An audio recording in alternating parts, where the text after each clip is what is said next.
All right, so today we're going to be in section 3, block 4 of Agile Mind, and we're going to decide whether two quantities are in a proportional relationship by looking at a table or graph. We're going to be able to identify the constant of proportionality or unit rate in tables and graphs, and we're going to be able to represent proportional and non-proportional relationships with equations. So to start today off, I want us to look at the graphs, and I want us to see how the two pizza scenarios are different. How are they different? The one on the left is proportional and the other one isn't. Good job. Does anybody notice anything else?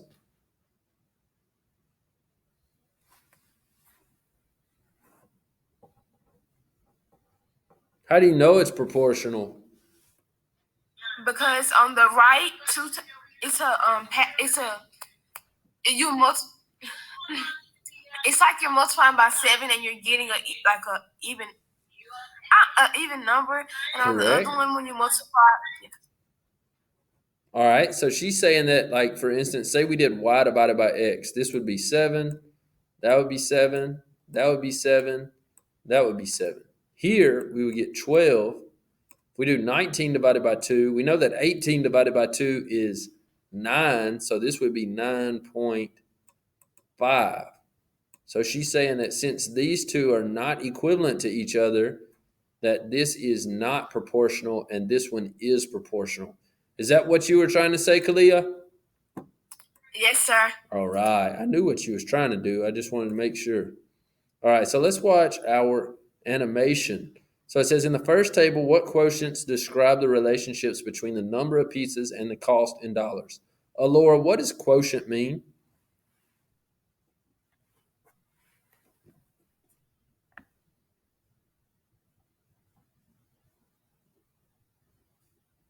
Laura, what's a quotient?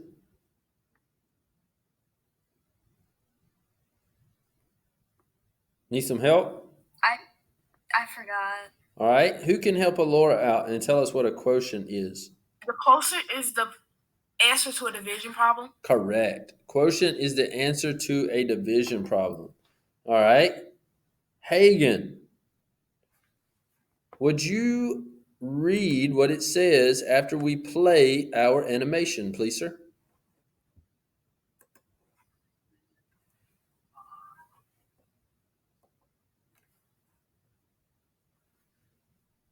What's it say, Hagen?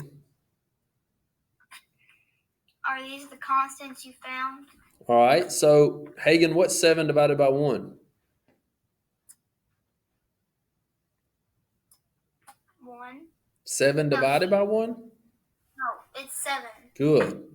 What's 14 divided by 2? 7. What's 21 divided by 3? 7. What's 28 divided by 4? 7. So what do you notice about every one of these quotients? The quotient is always 7. Correct. So that means there's what type of rate?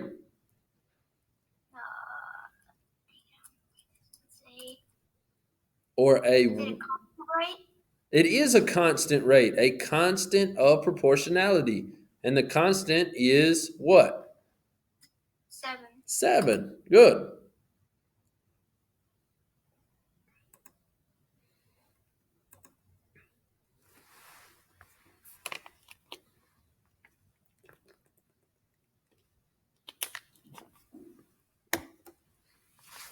You should notice this is exactly what Hagen just said, okay? So if you would, Angel V, would you read what that says, please, ma'am?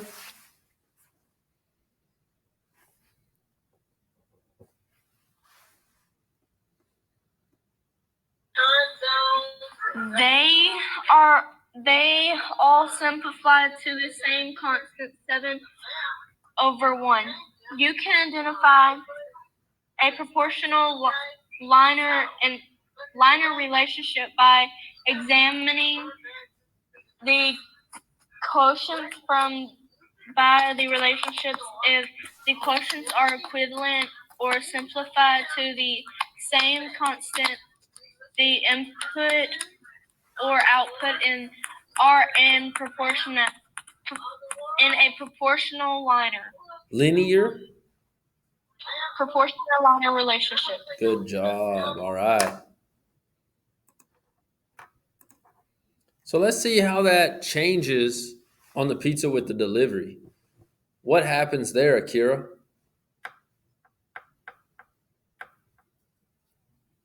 Sir, can you say that again? What happens to the quotient with the pizza for delivery?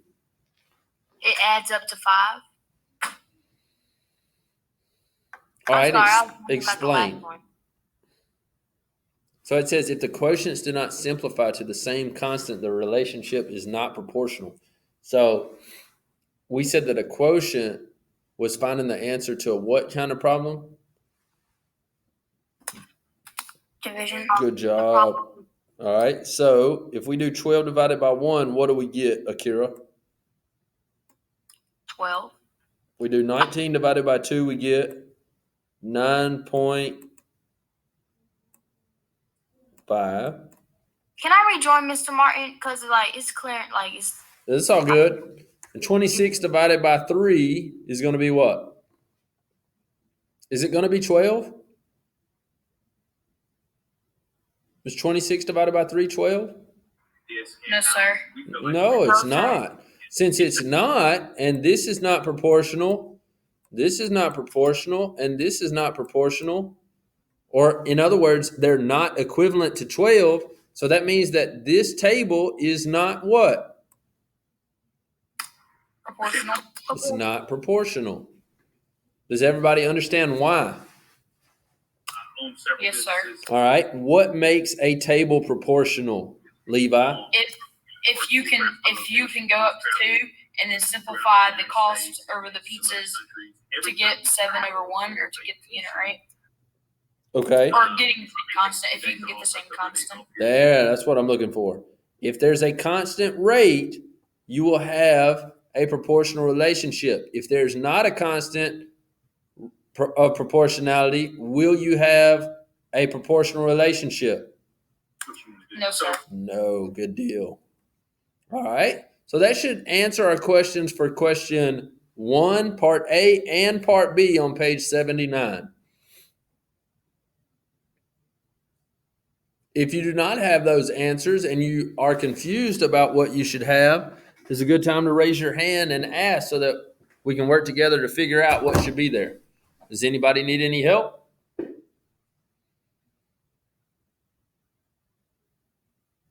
All right, good deal. So let's look at page 11.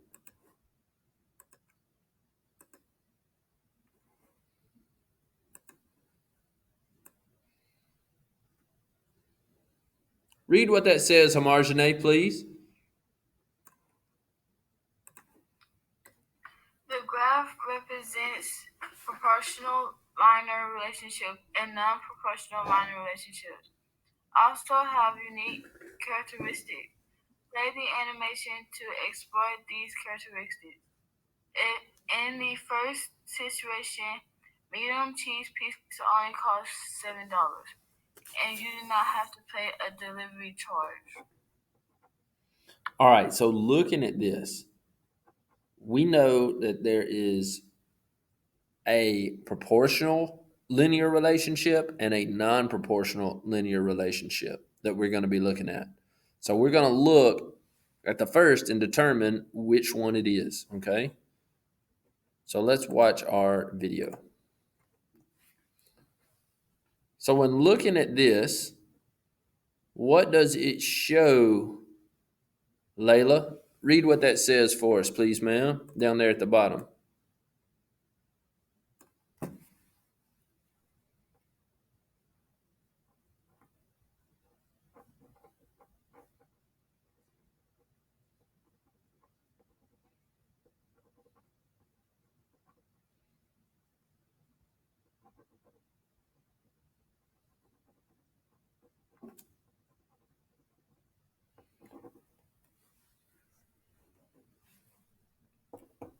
Vincent, read that for us, please, sir. Somebody else to do it. I don't want to.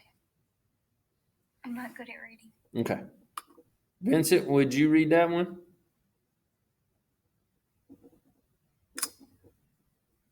The bottom. Yes, sir, please. This type of relationship is called a proportional linear relationship. The relationship is proportional because there is a factor that can be multiplied by the input value to get the output value. In this case, the factor is 7. Thank you. All right, so looking at this, what is the constant of proportionality?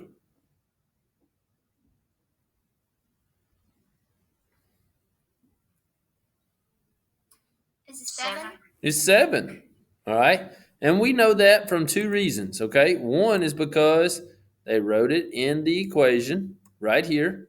We know that 7 is equal to K, and we know that K is the constant. All right, and the other reason is because if we do division, what do we get for each one of these, Levi? 7. That's right. 7 divided by 1 is 7, 14 divided by 2 is 7, 21 divided by 3 is 7, and 28 divided by 4 is also 7. So this would be what type of relationship, Miss Sophia? Proportional. What do you think, Miss Sophia? A proportional relationship. Good job. Good job. Mr. Martin, Yes, can I be excused for a minute? sure.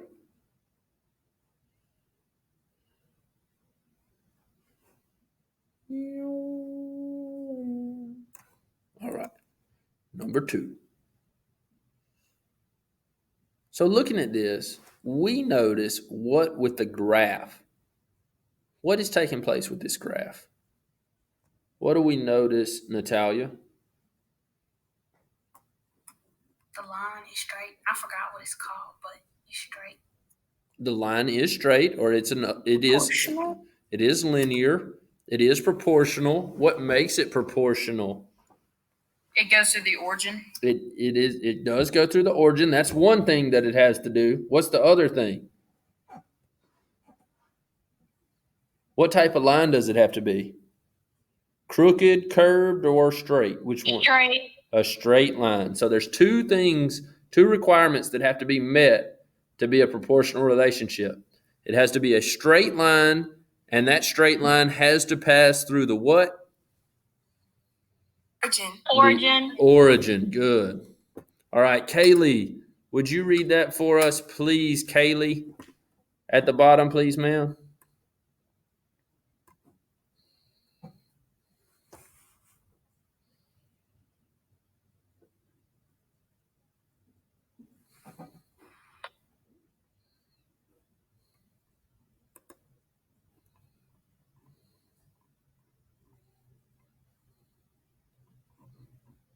I guess I don't Kaylee. think she's on the call. Did she leave? She was here earlier.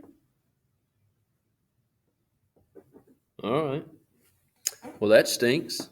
Kalia, read that for us, please, ma'am. Read the top. The bottom in the yellow.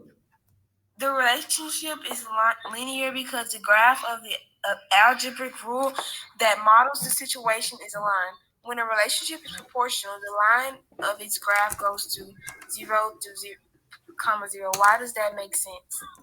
All right. Why does it make sense? What makes a proportional graph? A constant rate. Correct. And when we're looking at the graph, there's two requirements that have to be met. It has to be what? Straight, and it has to pass through the origin. Good. Numero tres. All right, so looking at this one, it says in the second situation, medium cheese pizzas cost $7 and you got to pay $5 for the delivery charge. So, is there a constant rate in this table? We should know this because we just did it. No, sir. No. Why? Because, well, first of all, I mean, it would be straight, but it would not pass through the origin. Because 0, instead of 0, 0 is 0, 5. Correct. All right. And we also know that when we divide these, y divided by x, are they all alike? Are they all equivalent? Are they all the same?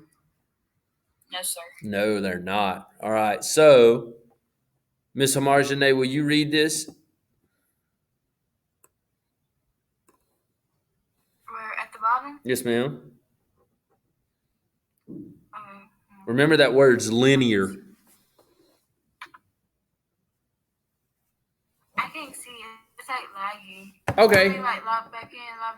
Yeah, that's fine. Brooklyn, will you read it?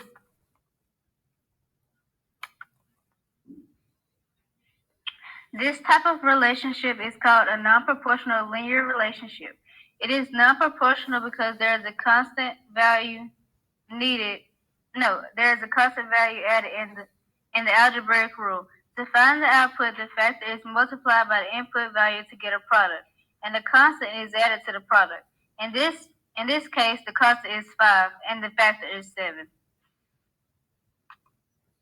All right. Thank you, ma'am. So, looking at this, when they say the constant is 5, that's because 5 always stays the same, right? We're always adding 5. Does that make sense? And when it talks about the factor is the number that we're multiplying by x, which is the number of pizzas, to figure out how much the cost of the pizzas is going to be. Let's look at number 4. Number 4 is going to show us the graph, and it's going to show us what Levi said.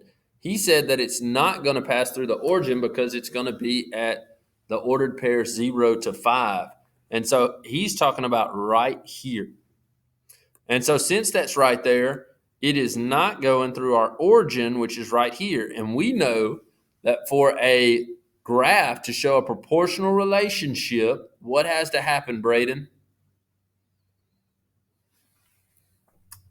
They have to be equivalent. Well, on a graph, we said that it had to meet 2 requirements. Do you remember those requirements? I don't think I do. All right. Asia, can you help him out?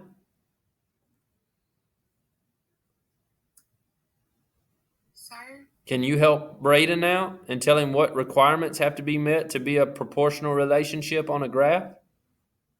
It has to pass through the origin and make a straight line. Perfect job. Perfect job. All right. So, Braden, what did she say? It has to pass through the origin and make a perfect line. All right. A perfectly straight line. So, is it doing that? Is it doing both? Yes, sir. All right. So, it's passing through right here? Oh, no, sir. All right. No, it's not going through that. Remember, that's the origin, and that's the ordered pair that they were talking about right here, which is 0, 0. Okay. So, since it does not pass through here, it is not proportional. Does that make sense to everybody?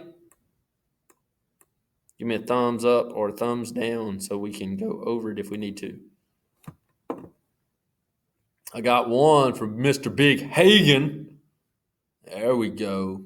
Now we're starting to get some thumbs up. Screens lighting up. Had like 6 people participate. Woo-hoo-hoo! Mr. Martin, can Yes. you I hear don't me? have. Kalia doesn't have it. All I right. don't have it. Akira. Mr. Martin, Yes, ma'am. can you hear me? Yes, I can. Because I can hear, but I'm reading captions. That's cool. Just keep reading. You're going to be a fast reader before too long. I'm going to try to talk really fast. The relationship is linear because the graph of the algebraic rule that models the situation is a line. When a relationship is not proportional, the line of its graph does not go through 0, 0. Could you read it fast? All right, cool. All right. Here we go. Number 5. I wonder if the words went to her really quick or if they still showed up just the same, talking fast compared to slow.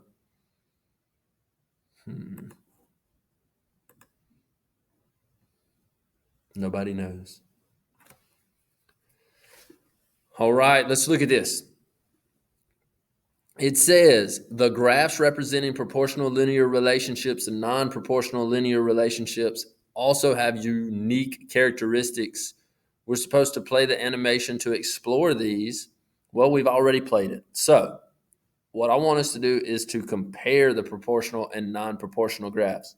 What are the differences? What differences do you see What do you see different there? What do you see different there? Go ahead, Hagen.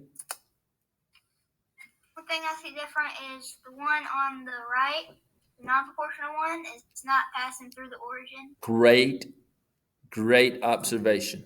All right. Where is it going through? 5. Yeah, it's going through 5 on the y-axis, okay? So, therefore, it is not proportional. But they do both form what type of lines? Straight lines. Straight lines. Good deal. All right, so we're going to take the information that we've learned. That is actually our answer for number 2 in our workbook. We're going to take this information and we're going to be able to solve some more questions. So let's look at page 12.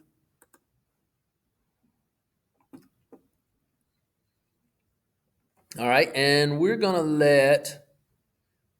let's let Miss Natalia read this for us.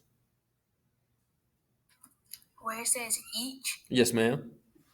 each of these graphs represents a line, which means that they grow by a constant rate called the rate of change. You want me to read that too? Mm-hmm. What is the rate of change for each of these graphs? In other words, for each additional pizza, how much is added to the cost? This is actually number 2. Good. All right. For the proportional situation, the rate of change is also the constant of proportionality. All right. So what is the rate of change, Levi? 5. That's right. How do you know that? Because for the first algebraic rule, it's just y equals 7x, but in the second one, it says y equals 5 plus 7x. That's correct. And so for every extra pizza that you get, for every number of pizzas you get, it's always going to be how much more? $5. $5. If you have it what? Delivered. Good. Hagen was going for it. It was like a I don't know, one of those Jeopardy matches or something. Everybody's trying to click the button. I don't know what that's on. Y'all know what I'm talking about? Everybody's trying to click the button and nobody can click it fast enough. I like watching that kind of stuff. All right. I think it is Yeah. Jeopardy. All right. So let's see if he's right. It says each graph has the same rate of change, $7. Each additional pizza adds $7 to the price. Uh-oh. So we were close. What Levi said was there's a $5 difference between both of these. That is correct. All right. But this says each graph has the same rate of change, meaning that each additional pizza is how much more money? $7. $7. All right. And it says the rate of change is also the constant of proportionality for this one. That's what we should have keyed in on when she said the constant of proportionality. Does that make sense? All right, good deal. All right, so we're going to take this information and we are going to use it to answer questions 3 through 5 on pages 81, 82, and 83. So I want you to look at those now. I'm going to give you about 6 minutes, and then we're going to review those together. And that is on pages 81, 82, and 83. So these are the questions I'm talking about. So I want you to start on those now.